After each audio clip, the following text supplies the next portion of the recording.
My name's Chrissie Godfrey. I am one half of an organisation called Vision Juice, which is my business thing. But in Taunton, my thing is that I'm part of Taunton Transition Town Group, which is a local group, part of an international network of people who are passionate about helping people to live more environmentally awarely, with a lower carbon footprint, and to create a resilient community.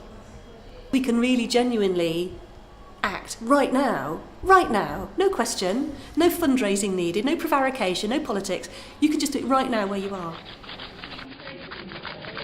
I was in Bristol with half an hour to kill before a meeting, went to the Arnold Feeney Gallery, and they had an exhibition called Craftivism.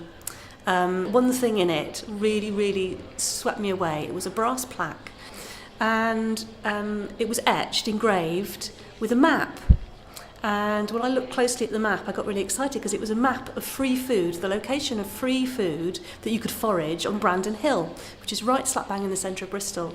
And the thing I loved about this map also was the fact, because it was a brass plaque, you could take a rubbing of it. So I made my own map in a few seconds to take away with me from this plaque. And I loved that because it wasn't as though loads had been printed with lots of high colour res, this, that and the others, to languish in tourist information forever untouched and unloved. The only maps that would be made from that plaque would be because people wanted to make that map and take that map away. In Transition Group, we're really keen on all things to do with food, whether it's allotment gardening or balcony gardening, or a better relationship between town and agriculture out in the country. And just the thought of finding, locating and naming where our free food in Taunton is already a thing for me. And if you start looking at the urban landscape through the lens of looking for free food as opposed to getting from A to Z or going shopping or going to the supermarket, you see things completely differently. A bit of waste ground stops being a bit of waste ground.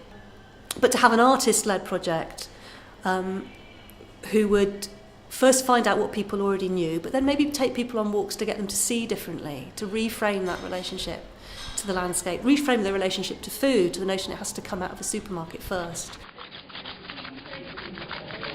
Gardening isn't just this thing that happens on the ground, it happens everywhere.